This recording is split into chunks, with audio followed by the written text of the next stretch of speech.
माला माला अच्छा चल चल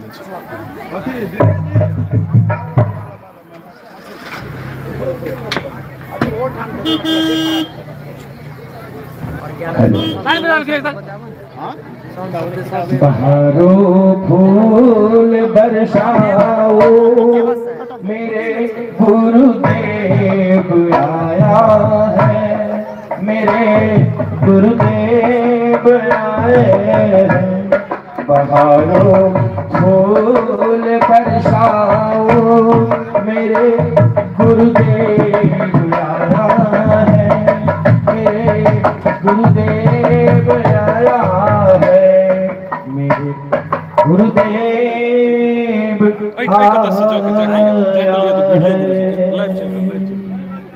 शाहे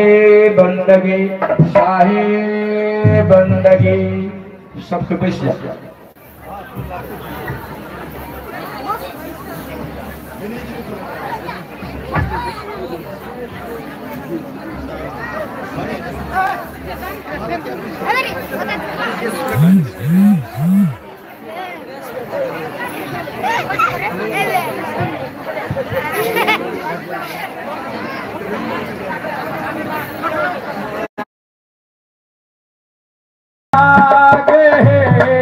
सतगुरु छथिन आयल धन धन जागल भाग हे, सतगुरु छथिन आयल मंगल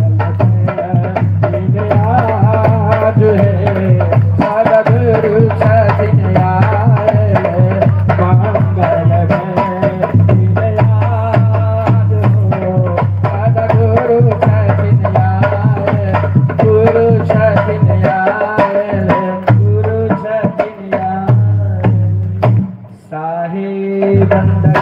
साहे बंदगी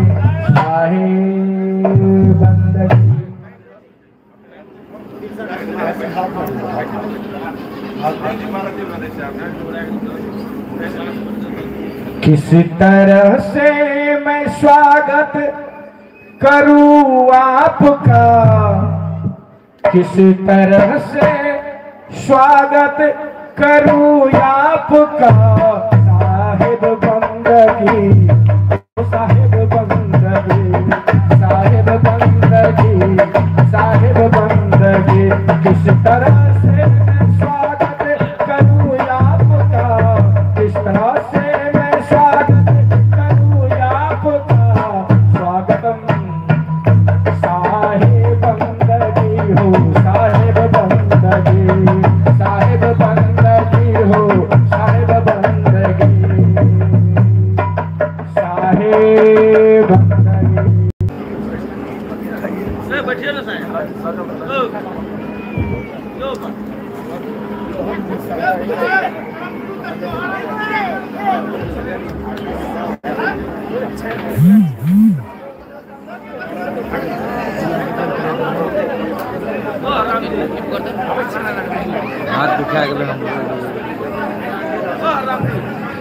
हल्ला नहीं करो, सब को शांत भक रहो। आई हल्ला करबे तो घर में झगड़ा हो, जे ये बतियाबे तकरा घरे सास हो तो में झगड़ा हो। ये शांत भक रहो। यदि घर चाहे छी कि निमन से नींद पड़े तो ये शांत भक रहो।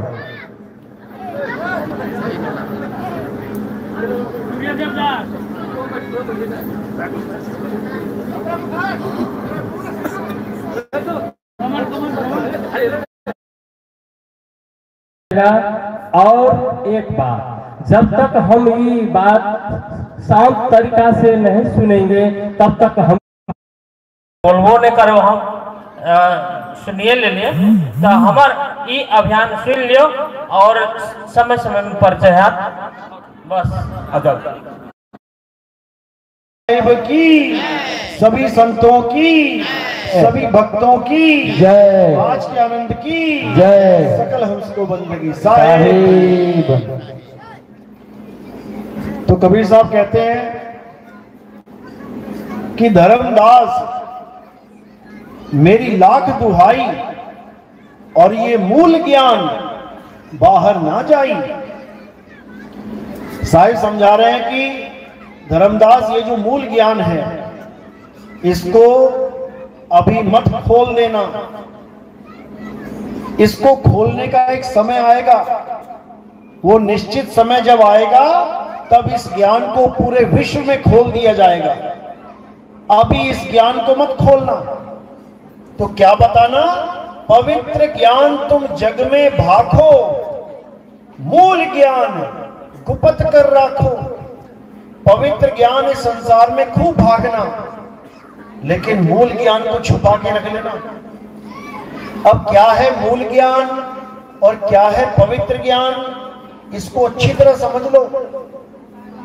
अगर ये दोनों प्रकार के ज्ञान आपने सुन लिए, समझ लिए, तो सारी दुविधा खत्म हो जाएगी। तो पहले पवित्र ज्ञान समझते हैं कि पवित्र ज्ञान क्या होता है। जैसे कि आपको पता है, जब से हम संसार में आए हैं, हर जीव संसार में आया है, तब से ये मुक्ति के लिए कोई ना कोई जतन, कोई ना कोई भजन कर ही रहा है। ऐसा कोई नहीं है जो ये भक्ति नहीं कर रहा है। सतयुग बीत गया, त्रेता बीत गया, द्वापर बीत गया, कलयुग आ गया। सतयुग में इतनी भक्ति करी, नाम जपे, पूजा पाठ किया, व्रत किए, सब कुछ किया। त्रेता आ गया, त्रेता में फिर आ गए, फिर वही पूजा पाठ, भक्ति, भजन, वो भी बीत गया। फिर द्वापर में आ गए, द्वापर में भी वही सब कुछ किया। आज फिर कलयुग में आ गए। इसका मतलब जो सतयुग, त्रेता, द्वापर में किया उससे हमारी मुक्ति नहीं हुई। अगर मुक्ति हो गई होती तो यहां पंडाल में कैसे बैठे होते? अब हमने ये समझना है कि हमने उन तीनों युगों में किया क्या, क्या क्या किया हमने। हमने यज्ञ किए, हवन किए, पूजा पाठ किया, मंत्र जाप किया, प्राणायाम योग किया, हमने तीर्थों के चक्कर काटे, हमने नदियों में स्नान किया, बहुत कुछ किया भक्ति समझ के कि इससे मेरी मुक्ति हो जाएगी। तीनों युग बीत गए, आज फिर कलयुग में आ गए हम लोग ये सब करके। अब ये जितना कुछ हमने किया ये सब कहलाता है पवित्र ज्ञान। इसका नाम पवित्र ज्ञान क्यों रखा गया? क्योंकि अगर ये कुछ भी नहीं करते तो हम नास्तिक कहलाते, उससे मुक्ति ना मिले। लेकिन लोगों की नजर में आप एक पवित्र आत्मा कहलाओगे। आप मंत्र जपते हो, आप हवन यज्ञ करते हो, आप तीर्थों में भ्रमण करने जाते हो, कुछ नहीं तो लोग कम से कम आपको ये बोलेंगे कि बहुत पवित्र आत्मा है, बड़ा भगत बंदा है ये, भले मुक्ति ना मिले। तो ये जितना भी ज्ञान है ये सब पवित्र ज्ञान कहलाता है। मंदिर जाओ, मस्जिद जाओ, गुरुद्वारे जाओ, मंत्र जपो, योग करो, क्रिया करो, ये सब पवित्र ज्ञान में आ गया। कोई रामायण का पाठ कर रहा है, कोई गीता का पाठ करवा रहा है, कोई कबीर साहब की बीजक का पाठ करवा रहा है, कोई कबीर सागर का पाठ करवा रहा है, कोई कबीर मंसूर का पाठ करवा रहा है। ये सब पाठ, पूजा, ये सब पवित्र ज्ञान में आ गया। तो मूल ज्ञान क्या है? कबीर साहब समझा रहे हैं, धर्मदास मेरी लाख दुहाई, मूल ज्ञान बाहर ना जाए। अब ये कौन सा ज्ञान है? इस मूल ज्ञान को कहते हैं आत्मज्ञान। आत्मज्ञान नाम सुना है? आत्मज्ञान सुना होगा। आत्मा का नाम सुना है सबने? आत्मा सुना है? हाथ खड़े करो जरा एक बार, कैमरा घुमाओ उधर, कैमरा घुमाओ एक बार। सब हाथ कर देखो, सबने हाथ खड़े कर दिए, सबने। क्योंकि आत्मा एक ऐसा नाम है जो सबने सुन रखा है, ऐसा कोई होगा नहीं जिसने नहीं सुना होगा। अब मुझे बस इतना बताओ, आप लोग अपनी अपनी आत्मा लेके आए हो यहाँ पे, किसी की घर में तो नहीं छूट गई? सब साथ लेके आए हो, पक्की बात है। क्या प्रूफ है? चेक करके देखो जरा।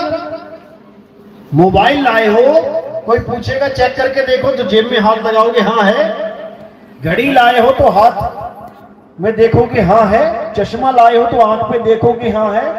हर चीज का ज्ञान है। लेकिन जब मैं पूछूं कि आत्मा लाए हो, चेक करके देखो, कहां हाथ लगाओगे? कहां लगाओगे हाथ? ये तो सिर है, ये तो पैर है, ये पेट है, ये कंधे हैं। आत्मा कहां है? आत्मा होती कैसी है? आत्मा का स्वरूप क्या है? इसी का ज्ञान प्राप्त करना मूल ज्ञान कहलाता है। मंत्र तंत्र जपना नहीं, पूजा पाठ करना नहीं, मंदिर मस्जिद गुरुद्वारे जाना नहीं, ये नहीं कि वो गलत है, वो भी एक ज्ञान है। वो भी आपके जीवन में बहुत महत्वपूर्ण है, क्योंकि शुरुआत वहीं से होती है। शुरुआत मंदिरों से, मस्जिदों से, गुरुद्वारों से ही होती है। लेकिन अंत कहां करना है? आत्मज्ञान पे।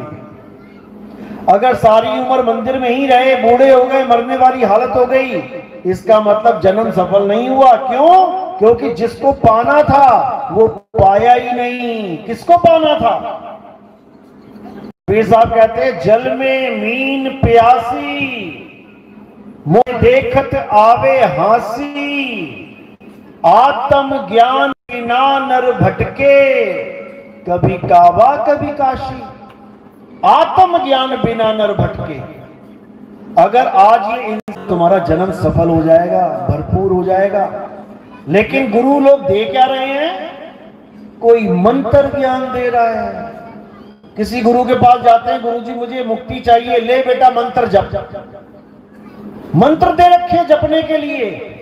किसी ने राम राम राम राम दे दिया, किसी ने श्याम श्याम दे दिया, कबीर पंथी है तो उसने कबीर कबीर कबीर दे दिया, सतनाम सतनाम जपवा दिया, सत साहिब जपवा दिया। और साहिब कहते रहे वाणी में कि मोह को कहां ढूंढे रे बंदे, मैं तो तेरे पास में, नाम है जप में। पहली लाइन में कांटा मार दिया। नाम है जप में। अगर तुम परमात्मा को पाने के लिए कोई नाम जप रहे हो, दिन रात जप रहे हो, तो दुख के साथ कहना पड़ेगा कि सारा जन्म बर्बाद हो गया। कबीर साहब कह रहे हैं, नाम है जप में, नाम है तप में। अगर कोई कहे कि मैं तपस्या करके परमात्मा को पालूंगा, नहीं पा सकता। तपस्या करके केवल शरीर को कष्ट दे सकता है। उल्टा लटक गया पेड़ पे, कुएं में लटक गया, गर्दन तक जमीन में गड़ गया, ये सब तपस्या है। तो कह रहे हैं, नाम है जप में, नाम है तप में, ना एकांत निवास में। अरे मोह को कहां ढूंढे रे बंदे, मैं तो तेरे पास में। ना मंदिर में, ना मस्जिद में, ना काबे कैलाश में। अरे मोह को कहां ढूंढे रे बंदे, मैं तो तेरे पास में। वो बिल्कुल हमारे पास है, लेकिन फिर भी दूर है। क्यों? क्योंकि उसका हमें ज्ञान ही नहीं पता। उसे हम जानते ही नहीं है कि हम ढूंढ किसे रहे हैं। जब तक हमें यही नहीं पता कि हम मार्केट में सामान क्या लेने जा रहे हैं, तो लेके क्या आओगे? जब भी आप मार्केट के लिए निकलते हो सज धज के, तो आपके दिमाग में एक वस्तु होती है कि मैं सब्जी लेने जा रही हूं, मैं सोने की अंगूठी लेने जा रही हूं, मैं लोहे का तवा लेने जा रही हूं। कोई भी वस्तु आपके दिमाग में है और डायरेक्ट आप मार्केट पहुंच के उसी दुकान पे खड़े हो जाओगे। ऐसा नहीं होगा कि तुम्हें लोहे का तवा चाहिए और तुम चले जाओ वहां पे डेयरी पे, दूध की डेयरी पे, वहां मिलेगा तवा। हर वस्तु की अलग दुकान खुली हुई है और आप सीधे दुकान तक पहुंचते हो जब आपको पता होता है कि मुझे वस्तु चाहिए क्या। लेकिन जब अध्यात्म में आ जाते हो, गुरुओं के पास आ जाते हो और गुरुओं से नाम ले लेते हो, जपने लग जाते हो, बस यही दिक्कत आ जाती है। क्योंकि तुम्हें पता ही नहीं है कि मुझे वस्तु चाहिए क्या, तो गुरु कुछ भी पकड़ा देता है।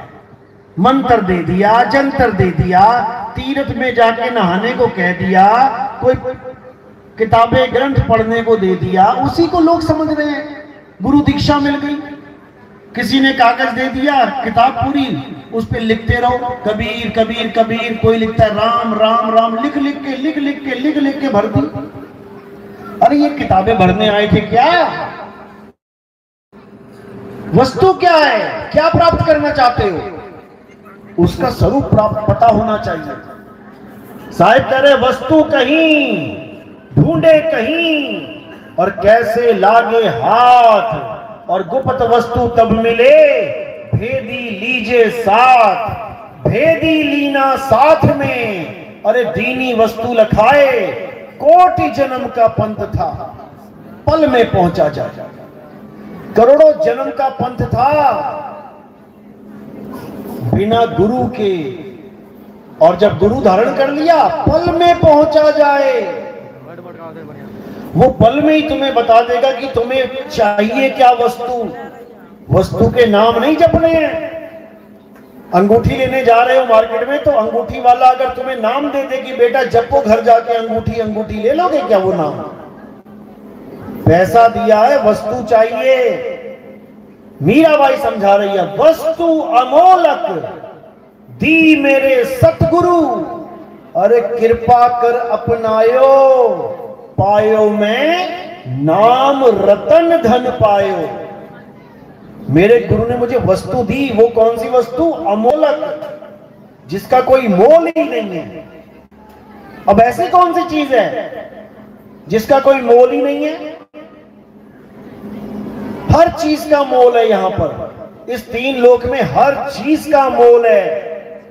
केवल एक चीज है जो अमोलक है, और वो क्या है? आत्मा। डॉक्टर के पास चले जाओ 50 लाख रुपए लेके, तुम्हारा बेटा मरने वाला हो, तुम कह दो डॉक्टर साहब 50 लाख ले लो और आत्मा इसी में रहने दो, या मुझे अलग से कोई आत्मा दे दो, डाल दूं मैं इसमें, दे देगा क्या?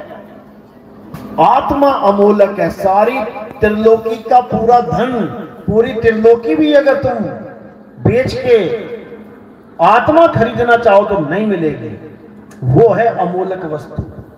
लेकिन इस आत्मा का ज्ञान बहुत दुर्लभ है, बहुत दुर्लभ। अब ये ज्ञान होता कैसे है? जब आपके जीवन में सतगुरु आ जाता है। सतगुरु, अब एक होता है केवल गुरु, एक होता है सतगुरु। अब गुरु और सतगुरु, इन दोनों में फर्क क्या है? इसको समझना पड़ेगा। जल और मीठा जल, फर्क क्या है? जल वो भी है, जल ये भी है, लेकिन उस जल को पियोगे तो कोई मिठास नहीं आएगी, इसको पी लोगे तो मुंह मीठा हो जाएगा। इसी प्रकार गुरु और सतगुरु, इन दोनों में जमीन आसमान का अंतर है। अगर आपने केवल गुरु धारण किया है, केवल गुरु, तो आप भक्ति तो कर लोगे, लेकिन सत भक्ति नहीं कर पाओगे। अब भक्ति और सत भक्ति, इसमें क्या फर्क है? भक्ति का मतलब होता है गुरु ने कोई भी नाम दे दिया, तुम जपने लग गए, तुम्हारी भक्ति चालू हो गई, तुम भगत कहला रहे हो। लेकिन सत भक्ति क्या है, उसको समझना पड़ेगा। तो कैसे समझेंगे? वाणी के द्वारा। क्या कहती है वाणी?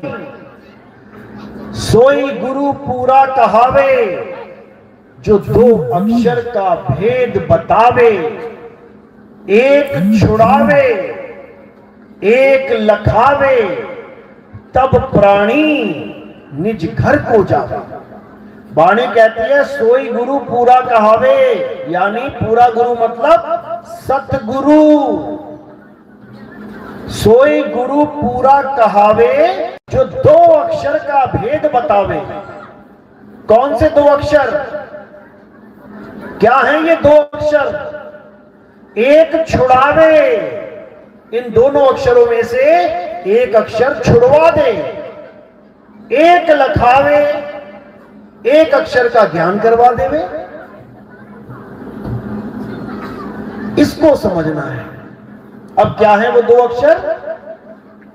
सोई गुरु पूरा कहावे, दो अक्षर का भेद बतावे। पहला अक्षर क्या है? जितने भी अक्षर हमारे मुखमंडल से निकलते हैं, हिंदुस्तान में हिंदी के अक्षर, पाकिस्तान में उर्दू के अक्षर, अरब देश में अरबी के अक्षर,